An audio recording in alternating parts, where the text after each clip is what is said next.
Lecture 5 क्या चल रहा है? मैकेनिक्स। यह मैकेनिक्स जो आता है किस में? Paper 7 group A. ठीक है, इस पर थ्योरम हो चुका था, प्रॉब्लम देखना था। तो कहेंगे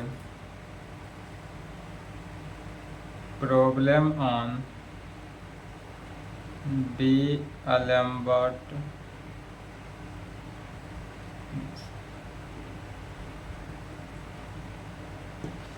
डी'एलेम्बर्ट प्रिंसिपल पर प्रॉब्लम देखते हैं क्या है।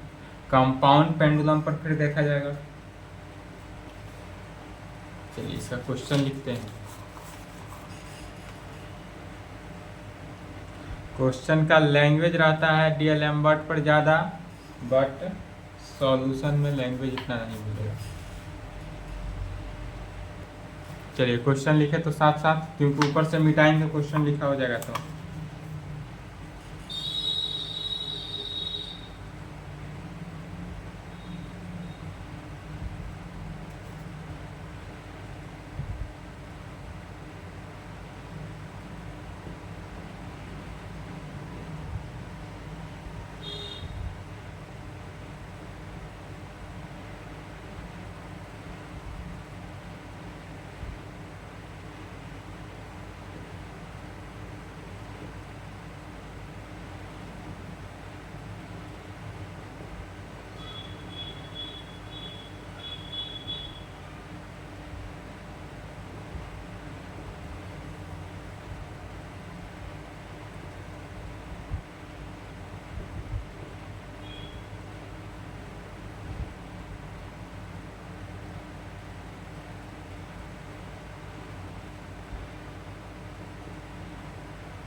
सोलह बाईस चौबीस में 16-22 में पूछा हुआ है, 24 के लिए इम्पोर्टेंट है।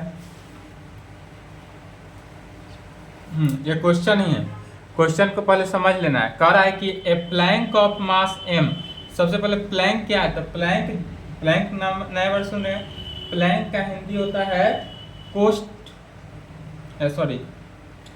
काठ का सामान जो होता है, जैसे कि इसको कास्ट फलन भी कहा जा सकता है। प्लैंक मैंने कास्ट फलन, जैसे कि डस्टर को देखेंगे। अभी यहाँ पे क्या है, इस काठ के समान है, यह जो है काठ का बना हुआ है, इसमें यह रुई वाला लगा हुआ है, तो यह रुई का साफ करने वाला लगा हुआ है, इसलिए यह क्या कहलाएगा? डस्टर कहलाएगा।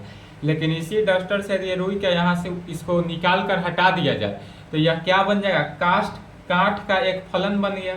जैसे स्ट्रिक जो होता है वह भी एक काठ का सामान होता है, तो जो भी काठ का एक फलन हो सकता है, ऐसे कह सकते हैं कि काठ का फलन, उसी को क्या कहते हैं? प्लैंक कहते हैं। तो जो प्लैंक है काठ का फलन, बट यह काठ का होना चाहिए। जैसे ये भी है काठ का ही है, काठ माने लकड़ी हुआ, ये भी लकड़ी का ही डस्टर है, बट इसमें यदि रुई हटा दिया जाए तो अभी क्या हो जाएगा, डस्टर से हटकर क्या बन गया, प्लैंक बन गया, या स्टिक हो गया, या अदर अलमीरा का कवर हो गया, गेट का गेट जो होता है उस गेट का पल्ला हो गया, ये सब के सब क्या हो जाएगा, कष्ट फलन हो गया, काट का फलन हुआ। तो उसी में कह रहा है कि ये plank of mass m is initially at rest along a line of greatest slope. यह जो है ग्रेटेस्ट स्लोप पर इनिशियल प्लैंक का मास बताना है, मास है of a smooth plane inclined at an angle alpha to the horizon and a man of mass m dash starting from the upper end, या upper end से start होता है, जैसे यहाँ पर मान लेते हैं या अपर इंड है, अपर इंड से स्टार्ट होगा, फिर व्हीकल्स में आएगा, ड्राउन ऑफ द प्लैंक आएगा। इसी में तीन टाइप हुआ, अपर हुआ, वीकली हुआ और ड्राउन हुआ। सो दैट तब हमको इसमें दिखाना क्या है कि यह जो अदर इंड पॉइंट होगा, अदर इंड पॉइंट या तो अपर इंड पॉइंट हुआ या सब इंड पॉइंट ही है, अदर इंड पॉइंट तो बहुत सारा हुआ, इस पूरे अदर इंड पॉइंट का जो वैल्यू है रूट अंडर 2m डैश है डिवाइडेड बाई पूरे पर रूट है, यह पूरे पर रूट होगा इतना ऑफ या वेयर, जहां अल्फा जो है, यह अल्फा क्या है, लेंथ ऑफ प्लैंक, यह जो प्लैंक है इस प्लैंक का क्या हुआ, लेंथ, तो इस प्लैंक का लेंथ यही हुआ, यह जो होगा यह प्लैंक का क्या हो जाएगा, लेंथ हो गया, या हाइट हो गया, ये अपर इंड हो गया, ये व्हीकल्स हो गया, ये अदर इंड हो गया, यह भी कह सकते हैं अदर इंड। ठीक है, समझ गए। तो इसी को फिगर में बना लेते हैं, यही जो फिगर अभी डस्टर पर समझाए हैं इसी फिगर को कॉपी में बना लेना है।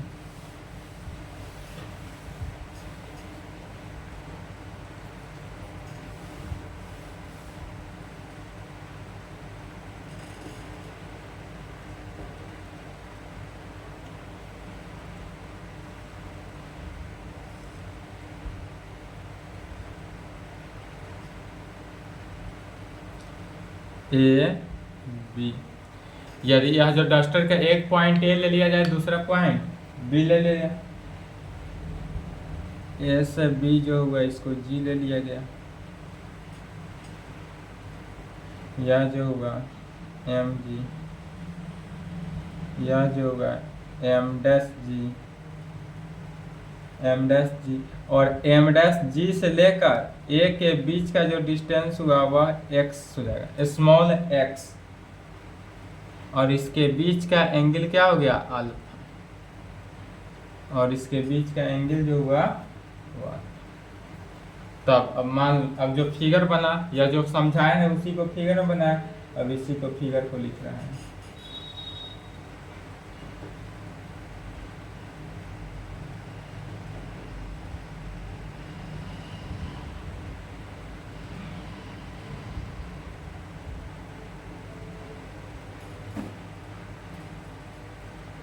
यह जो ए बी हुआ, ए बी क्या है, प्लैंक ऑफ मास m हुआ, resting along the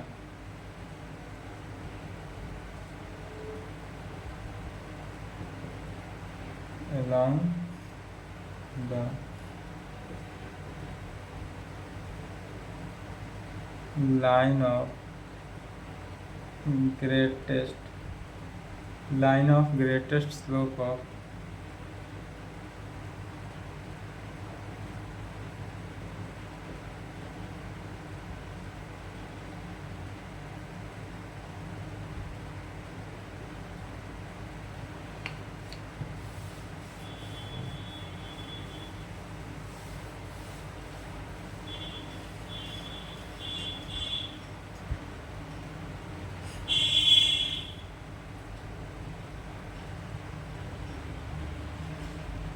the weight mg of the plank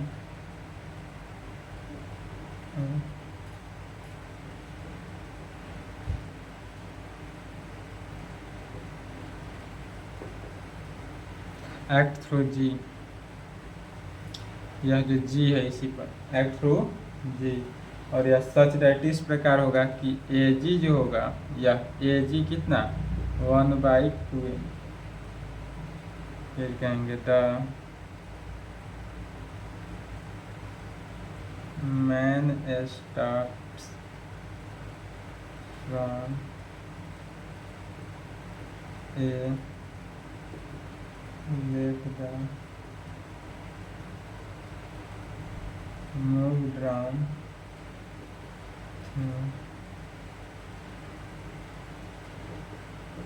distance कितना, इसके बीच का डिस्टेंस कितना हो गया x, तो बीच का डिस्टेंस जो होगा वह x होगा। कहाँ पर, तो इन टाइम t पर, in time t of x dash with the distance of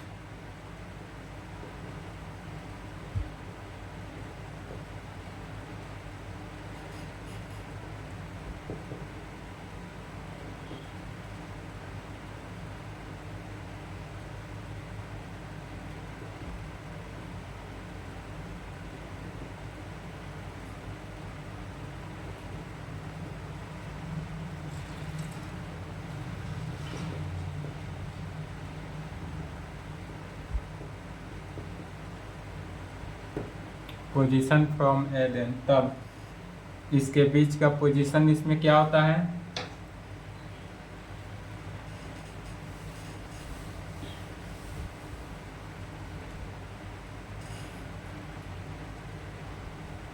x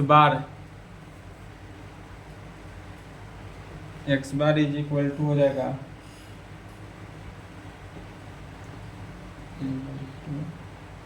plus m dash x divided by m plus m dash में, m प्लस m डैश में इसी को डिफ्रेंशिएट कर देना है, डिफ्रेंशिएटिंग बोथ साइड कितना बार में, twice with respect to t। यदि हम t के रेस्पेक्ट में 2 बार डिफ्रेंशिएट करते हैं, एक बार नहीं कितने बार, 2 बार डिफ्रेंशिएट करते हैं, तो क्या निकलता है,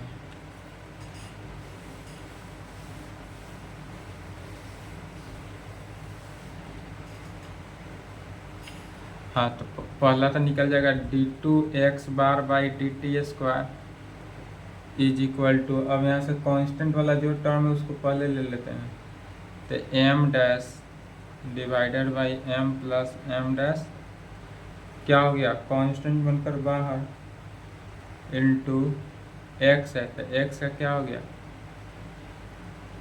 d2x by dt square, equation 1।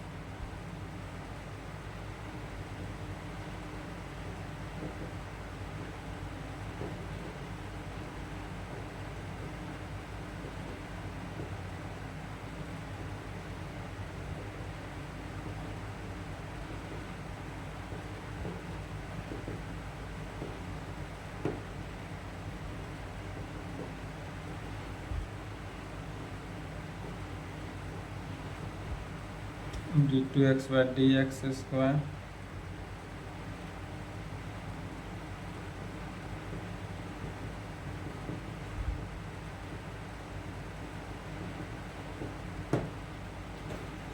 Ji sine alpha में होगा, इसी को सॉल्व करते चले जाएंगे।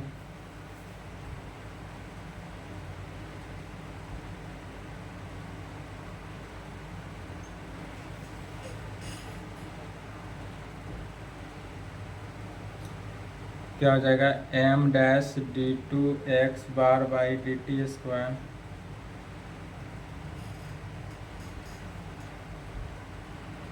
x by m dash d2x by dt square is equal to हो जाएगा किसके, m प्लस m डैश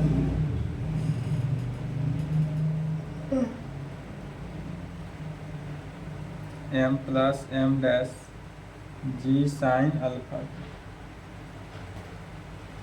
यहाँ से फ्रॉम फर्स्ट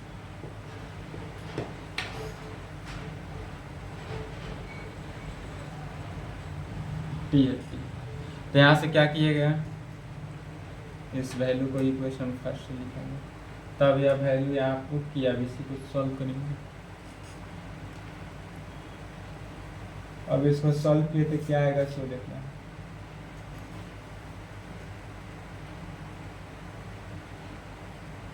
एम डैश जो है इधर आया था, क्या जाएगा, डिवाइडेड में हो जाएगा।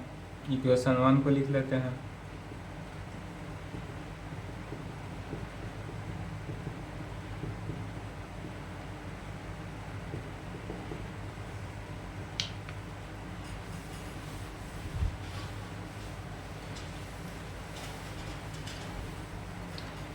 चलिए, तो एम डैश से यदि हम डिवाइड कर देते हैं तो बचेगा क्या, d2x by d t square is equal to m plus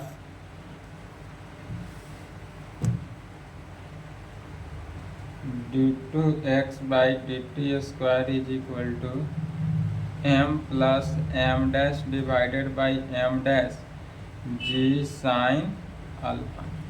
यह बचा किसमें, जी साइन अल्फा। फिर इसको d2x by d t square को इस प्रकार से लिख सकते हैं, d by d t into d x by d t लिखा जा सकता है, m plus m dash divided by m dash g sine alpha में।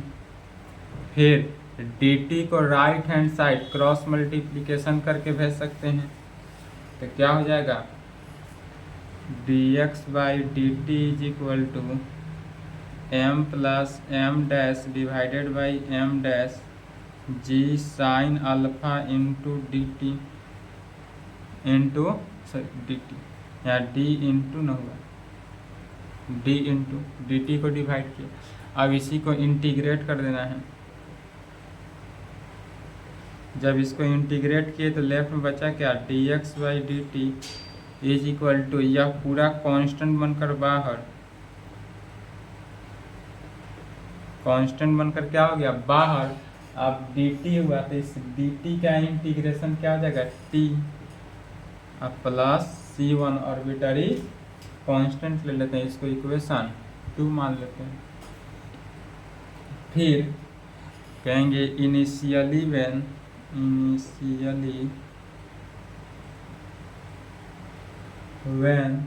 जब x इज इक्वल टू 0 हो, तब x यदि 0 है तो इस x को t के रेस्पेक्ट में डिफ्रेंशिएट करते हैं, तो dx बाई डी टी भी क्या हो जाएगा, 0 ही होगा।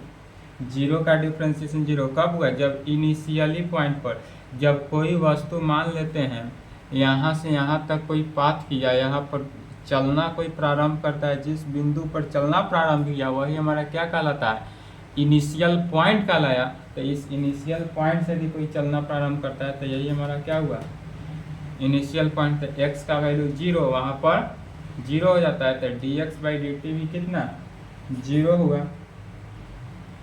और जब dx बाई डी टी भी 0 तो उसमें t टाइम जो हुआ वह भी 0।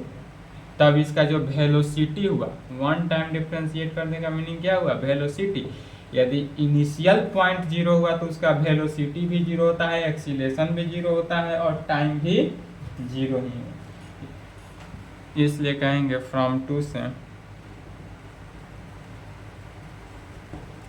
इसलिए फ्रॉम 2 से, अब फ्रॉम 2 इक्वेशन जो 2 है उसमें यदि हम dx बाई डी टी का वैल्यू जो है वह 0 रख दिया जाए, यह वैल्यू, तो dx बाई डी टी का वैल्यू 0, तो 0 is equal to time t जो है वह 0, तो 0 से मल्टीप्लाई किए तो पूरा 0 ही हुआ, तो डायरेक्ट लिख दे 0।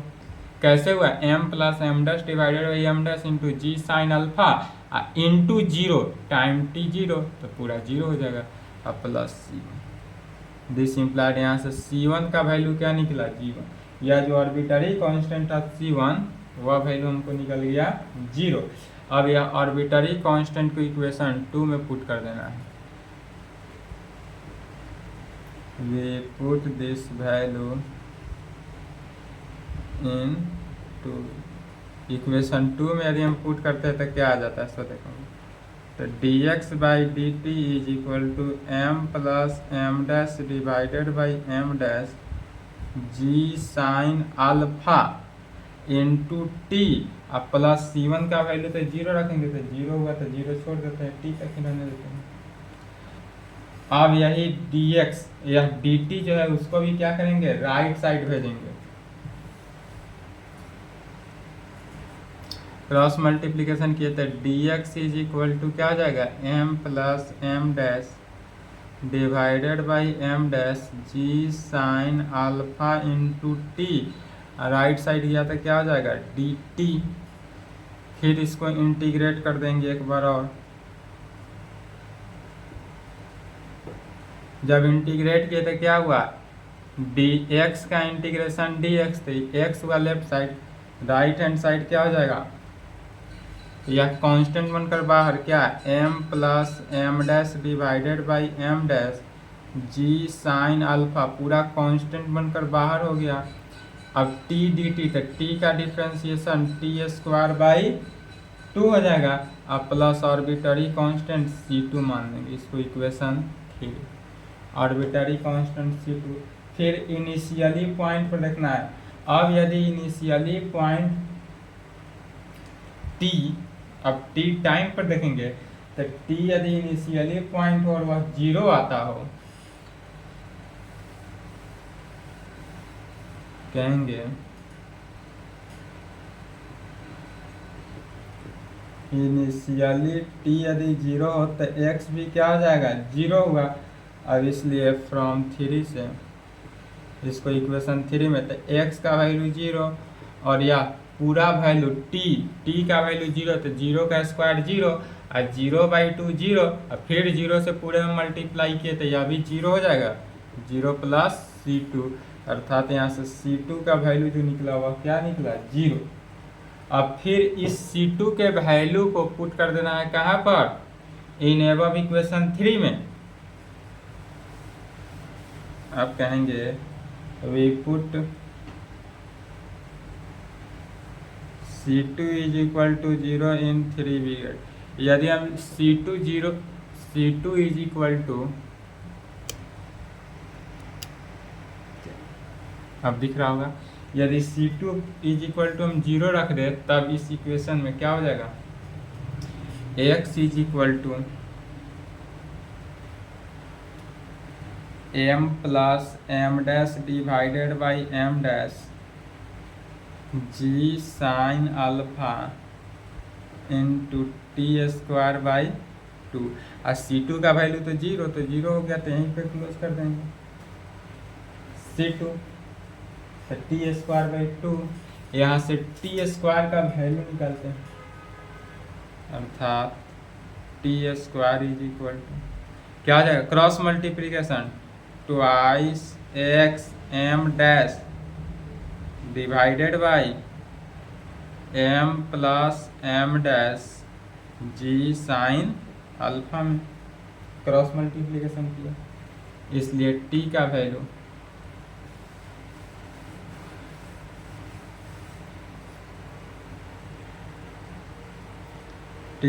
क्या हो जाएगा, root under twice x m dash divided by m plus m dash g sine alpha में। फिर हम इसमें जानते क्या है, यदि x का वैल्यू हम a पुट कर दें तभी किस में, अदर एंड पॉइंट पर वैल्यू निकालेगा। हमको तो वैल्यू निकालना था अदर एंड पॉइंट पे, x का वैल्यू यदि हम a पुट कर दे तो यह अदर एंड पॉइंट पर वैल्यू निकल जाएगा। तो कहेंगे we put x is equal to,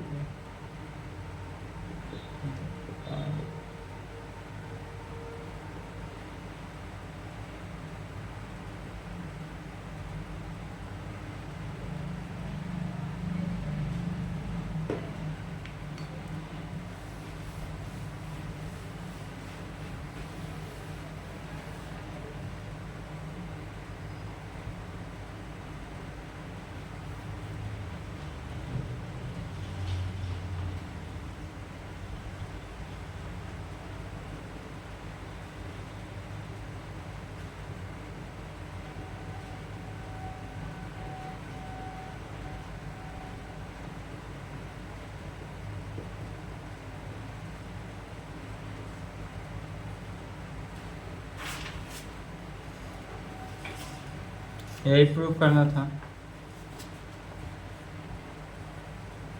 आप कहेंगे प्रॉब्लम ऑन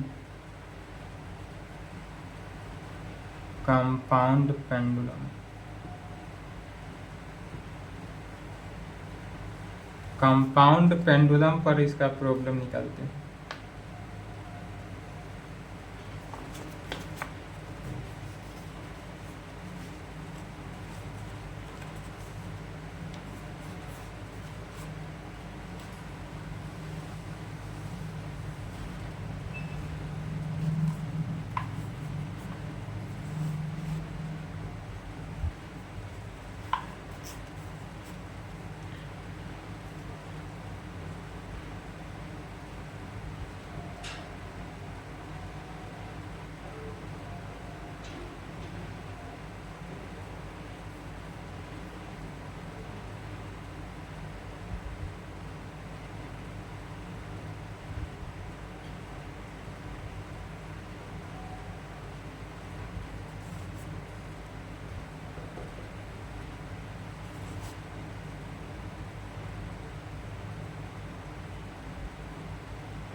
चलिए क्वेश्चन को समझना है और इसका सॉल्यूशन करना है। कह रहा है कि ये pendulum is supported at O and P. यदि ओ और पी से पेंडुलम एक सपोर्ट करता है, इसका फिगर इस प्रकार से होगा। एक पेंडुलम ले लेते हैं। सबसे पहले पेंडुलम किसे कहते हैं वो जानते हैं कि घड़ी जो होता है किसी किसी घड़ी में, अब तो खैर कम घड़ी ही ऐसा देखने को मिलता है, बट है पेंडुलम वाला घड़ी। घड़ी जो चलता है, यदि यह कोई घड़ी है 12, 6, 9, 3, इस घड़ी में एक पेंडुलम होता है इस प्रकार से। लोलक हिंदी में बोलते हैं लोलक। पेंडुलम इसको हिंदी में क्या कहते हैं? लोलक। लोलन नहीं समझेंगे, लोलक होता है। ठीक, यह इस प्रकार से 12 पर टिका हुआ रहता है। यहाँ से इधर से कभी पेंडुलम इधर से गति करता है, कभी इधर से करता है, माने वह पेंडुलम जो है अलग अलग घूमते रहता है इस प्रकार से। यदि मान ले आप पेन को पेंडुलम है और इसको यहाँ पर पकड़े तो यह इस प्रकार से पेंडुलम घूमते रहता है। 12 पर पेंडुलम का मेन स्विच रहता है, ऐसे ऐसे घूमते रहता है। ठीक है, तो वही पेंडुलम की बात किया जा रहा है। या मैट्रिक क्लास में भी पेंडुलम पर चर्चा किए थे, पेंडुलम के बारे में पढ़े थे। वहाँ लोलक पढ़े होइएगा, यहाँ पेंडुलम पढ़े। तो यह जो है पेंडुलम ओ से पी, माने यह मान लेते हैं यदि सपोर्टेड है ओ से पी, यदि सपोर्टेड ओ से पी तक हो, माने एक इनिशियल पॉइंट ओ है, फाइनल पॉइंट पी मान लेते हैं। Centre of oscillation, P is the centre of oscillation, तब इसके बीच जो सेंटर होगा या G मान लेते हैं, सेंटर ऑफ ऑक्सीलेशन। तब so that is an additional weight is rigidly attach at P, the period of oscillation is अन। तो यह जो है पीरियड जो है इसके बीच का अटैचमेंट के साथ करेगा, तो ओ से जी का यदि हम डिस्टेंस जो है एच हाइट मान लेते हैं, वेट को क्या करते हैं हाइट, वेट को एच से मान लेते हैं, तब कहेंगे वी नो डैट, फिगर बना लेंगे, we know that period of, we know that period of oscillation is, oscillation, period of oscillation is, तो इसका पीरियड ऑफ ऑक्सीलेशन क्या जानते हैं, 2 pi into root under k square by g h, या तो जानते हैं पिछला थ्योरम में चला था, या इसी को लिख सकते हैं 2 pi root under L by g लिखते हैं। एल बाई जी कब लिखते हैं, वेयर जहाँ एल का वैल्यू के स्क्वायर बाई एच, तब, और यह डिपेंड कर रहा है किस पर, के स्क्वायर बाई एच पर, कहेंगे which depends on K square by H पर, या के स्क्वायर बाई एच पर डिपेंड किया, इसलिए अगेन मानेंगे let M be the mass and G is the centroid of pendulum, या पेंडुलम का सेंट्रोइड और पेंडुलम का मास को मानते हैं, या जी क्या हुआ, सेंट्रोइड हुआ, किसका सेंट्रोइड, पेंडुलम का सेंटर पर है।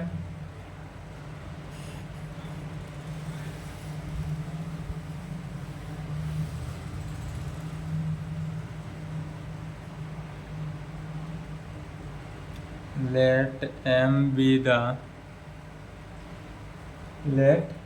be the mass and g be the centroid of pendulum, centroid of, यदि m जो है वह मास हो और g जो हो वह सेंट्रोइड ऑफ पेंडुलम हो, तब कहेंगे let n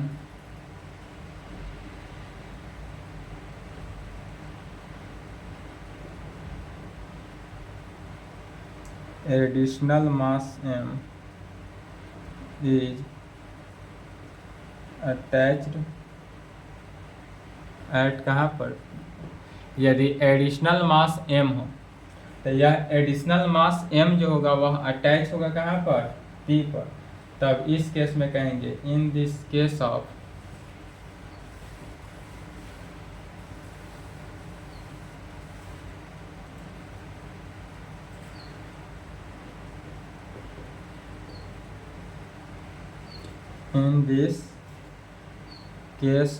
k dash be the radius of be the distance of centroid G from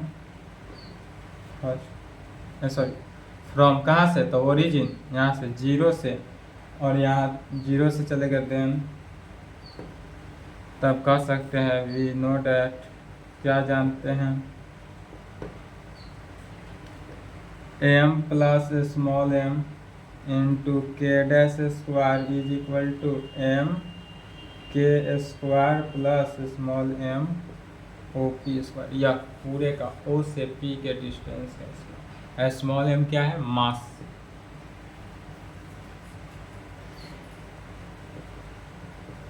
m के स्क्वायर प्लस m इंटू, या जो OP हुआ पूरा OP का स्क्वायर, तो OP जो हुआ वह के स्क्वायर बाई एच में हुआ, तो के स्क्वायर बाई एच का होल स्क्वायर। अब इसमें से कॉमन क्या आ रहा है, के स्क्वायर कॉमन आ रहा है, तो के स्क्वायर को यदि हम कॉमन ले ले तो बचा क्या इसमें m प्लस m के square by H square, m के स्क्वायर बाई एच स्क्वायर, इसको इक्वेशन में। एंड अब यदि एच डैश लिया जाए तो एच डैश के कंडीशन में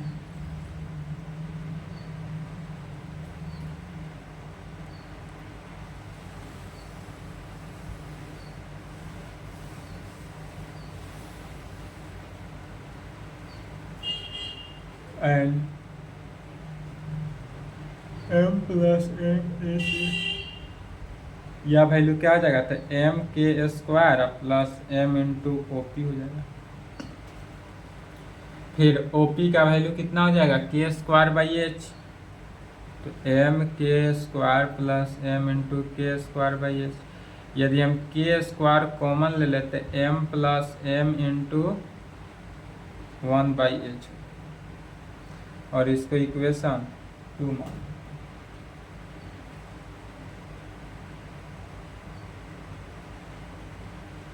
या के स्क्वायर इससे कॉमन ना लेकर M K square, sorry M H ना होता, एच की कंडीशन में है तो के नहीं होगा, M H plus M into O P, तो यह M H into M plus O P की जगह पर इतना वैल्यू। अब इसमें से कॉमन क्या आ जाएगा, एच कॉमन आएगा, तो जब एच कॉमन ले ले तो बचा क्या, एम प्लस एम इंटू के स्क्वायर डिवाइडेड बाई, देखेंगे एच कॉमन लिया गया तो है नहीं, तो एच स्क्वायर यदि कर दे तो एच से एच कैंसिल होकर एच बच गया। अब इसको इक्वेशन 2, अब देखना है इक्वेशन फर्स्ट और सेकेंड को दोनों से क्या कर रहा है, एम प्लस एम इंटू के square by H square cancel हो रहा है, तो फर्स्ट और सेकेंड को डिवाइड कर देंगे, क्या कहेंगे, first divided by second. First और सेकेंड को डिवाइड किए तो लेफ्ट हैंड साइड देखना है, फर्स्ट में एम प्लस एम कैंसिल होकर बचा क्या, के डैश का square divided by H dash बचा। राइट हैंड साइड देखेंगे क्या बच रहा है, के स्क्वायर डिवाइडेड बाई एच बचेगा, के square divided by H.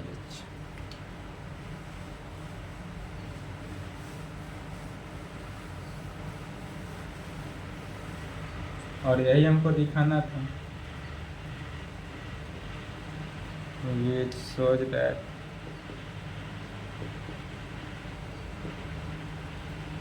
period of oscillation is annual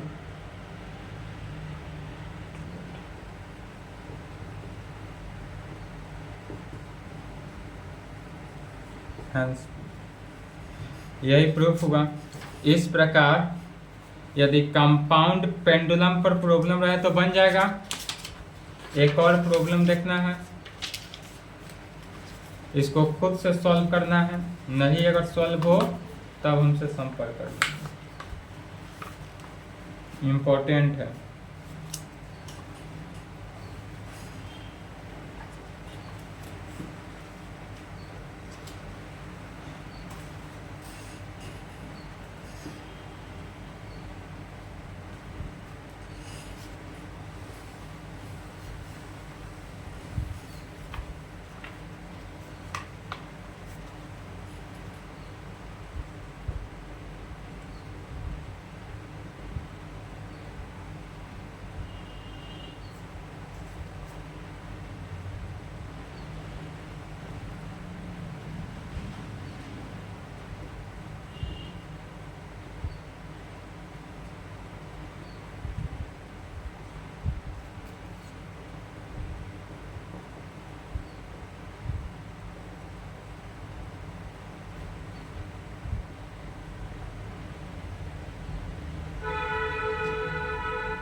20-22 में पूछा है, 24 के लिए इम्पोर्टेंट है। ठीक है, जैसा भी ये भी एक पर कंपाउंड पेंडुलम पर ही कर रहा है। A uniform triangular lamina can oscillated in its own plane, या भी प्लेन कर रहा है मैंने कास्ट फलन मैंने कास्ट पर ही मैंने काट का जो सामान होता है काट का उसी पे आधारित है।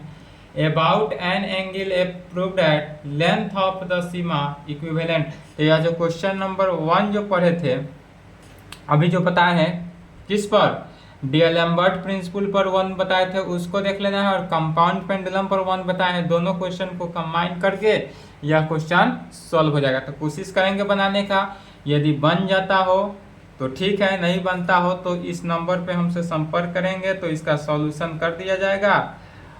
और यहाँ तक मैकेनिक्स का चैप्टर 1 जो था डीएलएम्बर्ट प्रिंसिपल तक वह समाप्त हुआ। इसके बाद चैप्टर 2 हो जाता है, इसके आगे आ जाता है chapter 2 moment of inertia. Moment of inertia तो यह जो है कितना था, चैप्टर 1 से टोटल 3 क्वेश्चन या 2.5 क्वेश्चन पूछता था, और मोमेंट ऑफ इनर्शिया से 1 क्वेश्चन या नहीं तो 1.5 क्वेश्चन पूछता था। तो ज़्यादा का तैयारी हो चुका, हम तो बोले थे 1 क्वेश्चन का ही तैयारी कराने के लिए, बट ज़्यादा क्वेश्चन तो उससे पूछेगा, और 1 फुल क्वेश्चन इससे या 1.5 क्वेश्चन आता है। तो यदि मोमेंट ऑफ इनर्शिया पढ़ने की इच्छा हो तो इस नंबर से हमसे संपर्क करेंगे तो वीडियो बनाएंगे।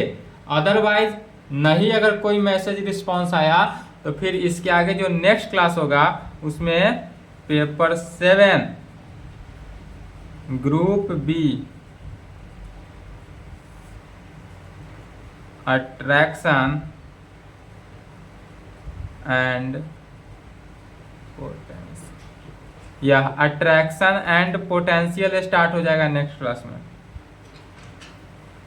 ठीक है, मैकेनिक्स को समाप्त करते हैं क्योंकि मैकेनिक्स से 1 क्वेश्चन एग्जाम के व्यू से ही पढ़ना है। मोमेंट ऑफ इनर्शिया में ऐसा कुछ ज़्यादा खास क्वेश्चन नहीं है, लेकिन है इसमें भी। अगर आपको पढ़ने की इच्छा हो, जानने का जरूरी हो, चाहिए यदि इसका पीडीएफ, तो इस नंबर पे हमसे संपर्क कर लेंगे, हम उसका सॉल्यूशन पीडीएफ भी भेज देंगे, कहेंगे तो वीडियो भी बना देंगे। अदरवाइज कोई रिस्पांस नहीं आया तो अगला क्लास जो होगा वह paper 7 group B attraction and potential चलेगा, और डिफरेंशियल इक्वेशन जो चल रहा है वो तो चलेगा ही चलेगा। ठीक है, चलिए यहाँ तक कंप्लीट करें, इसके आगे नेक्स्ट क्लास में इस क्वेश्चन को बना लेंगे जरूर, क्योंकि 20-22 पूछा है 24 के लिए।